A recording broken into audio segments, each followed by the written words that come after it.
Parliament ఎన్నికల సమరానికి సమయం దగ్గర పడడంతో ప్రధాన పార్టీలైన బీజేపీ, కాంగ్రెస్, బీఆర్ఎస్ క్షేత్రస్థాయి ప్రచార వ్యూహాలపై దృష్టి సారించాయి.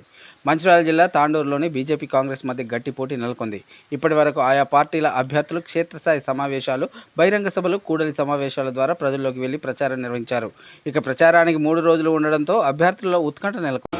ఐఎన్టీయూసీ రాజేష్ గారు, సిపిఐ సోదరులు, ఇంకా మా రత్నం గారు, ఎంపీటీసీలు, సర్పంచులు, అమ్మ, అక్క, చెల్లెళ్ళందరూ మీరు అంత పెద్ద సంఖ్యతో తాండూరు మండలానికి పిలిపించినందుకు మళ్ళీ ఒకసారి ధన్యవాదాలు చెప్తూ, బేసిక్ ఏంటంటే కొంచెం మీరు ఇక్కడ నిలబడితే నాకు ఇబ్బంది అవుతుంది, ఏమనుకోకు ప్లీజ్.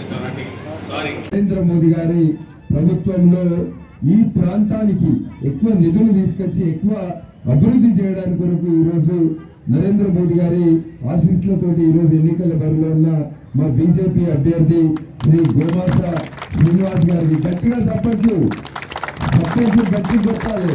నరేంద్ర మోదీ గారు పంపించారు సీనియర్లను. నరేంద్ర మోదీ గారు గోమాస శ్రీనివాస్ గారిని పంపించారు.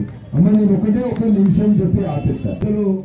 రఘునాథ్ గారు, ఆ తర్వాత ఎస్సీ మోర్చా నాయకుడు అన్న కోడి రమేష్ గారు.